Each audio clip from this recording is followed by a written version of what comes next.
नमस्कार, आप देख रहे हैं हिंदी सवेरा न्यूज। तो मैं हूं आपके साथ ज्योति कनौजिया। आइए रुक करते हैं खबर की ओर। कृष्ण जन्म स्थान मामले की हाईकोर्ट में 23 मई को सुनवाई होगी।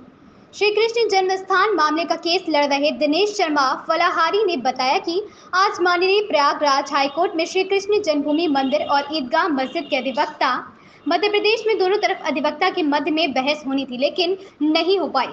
मुस्लिम पक्ष की तरफ से एडवोकेट तस्लीम अहमदी कंप्यूटर पर उपस्थित थी और हिंदू पक्ष तरफ से अधिवक्ताओं ने अपना पक्ष नहीं रखा।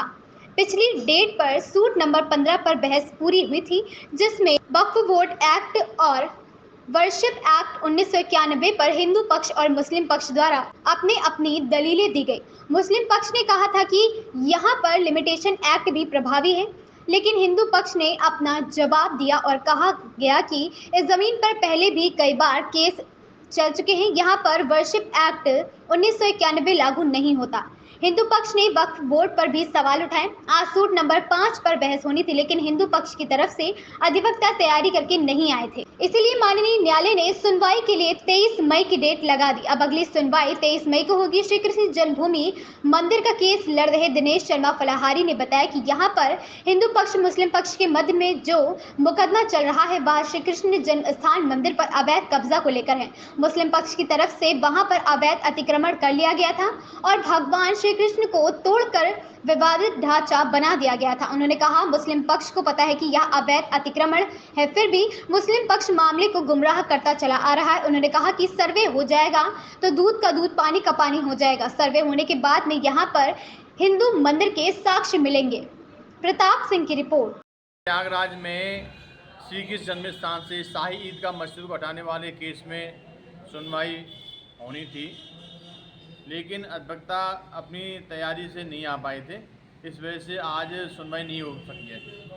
पिछली डेट पर सूट नंबर 15 पर बहस हुई थी, जिसमें मुस्लिम पक्ष की तरफ से लिमिटेशन एक्ट, वक्फ बोर्ड एक्ट और वर्शिप एक्ट 1991 पर अपनी दलील पेश की गई। उसके जवाब में हिंदू पक्ष ने कहा था कि यहाँ पर वर्शिप एक्ट 1991 लागू नहीं होता, क्योंकि यहाँ पर पहले भी इस ज़मीन पर केस चल चुके हैं और ये ज़मीन विवादित रह चुकी है, इसलिए यहाँ पर वर्शिप एक्ट लागू नहीं होता।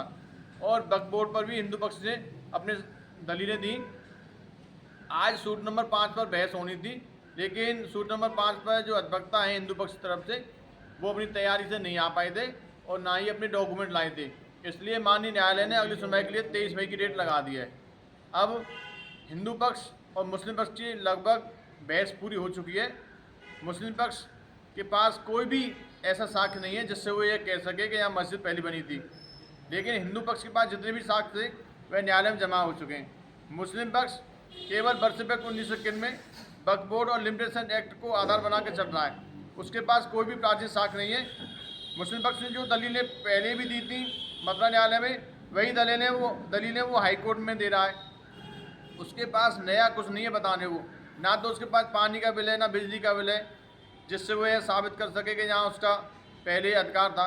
लेकिन हिंदू पक्ष के पास जितने भी प्राचीन साक्ष्य थे वह न्यायालय में जमा कर चुके हैं और हिंदू पक्ष को बहुत बड़ी उम्मीद है कि हमारी जीत होगी, क्योंकि न्यायालय सबूतों के आधार पर फैसला करता है।